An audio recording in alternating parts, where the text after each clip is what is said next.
தமிழகத்தில் பெண்களுக்கும் பெண் குழந்தைகளுக்கும் எதிரான குற்றங்கள் அதிகரித்து வருவதாகவும் பாலியல் ரீதியான தொல்லைகள் அதிகரித்து வருவதாகவும் கூறி அதனை கண்டிக்கும் விதமாக கோவை உக்கடம் பகுதியில் தமிழ்நாடு தவ்ஹீத் ஜமாத் சார்பில் கண்டன ஆர்ப்பாட்டத்தில் ஈடுபட்டனர்.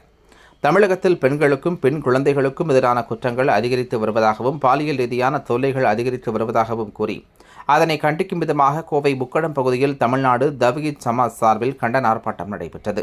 இதில் பெண்கள், குழந்தைகள் உட்பட 100க்கும் மேற்பட்டோர் கலந்து கொண்டு கண்டன முழக்கங்களை எழுப்பினர். இந்த ஆர்ப்பாட்டத்தில் கண்டன பதாகைகளை ஏந்தி தமிழக அரசை கண்டித்தும் தமிழக அரசு பெண்கள் மற்றும் பெண் குழந்தைகளுக்கு எதிரான குற்ற செயல்களில் கூடுதல் கவனம் செலுத்த வேண்டும் என வலியுறுத்தி முழக்கங்கள் எழுப்பப்பட்டன. இதுகுறித்து பேட்டியளித்த தமிழ்நாடு தவ்ஹீத் ஜமாத் மாநில செயலாளர் முகமது ஒலி, பெண்கள் பாதுகாப்பில் தமிழக அரசு கூடுதல் கவனம் செலுத்த வேண்டும் என்றும், தமிழகம் என்பது ஒரு காலத்தில் அமைதி பூங்காவாக இருந்து வந்ததாகவும், ஆனால் சமீப காலமாக பெண்களுக்கு எதிரான குற்றங்கள், சிறுமிகளுக்கு எதிரான குற்றங்கள் நாளுக்கு நாள் அதிகரித்து கொண்டே செல்வதாக தெரிவித்தார்.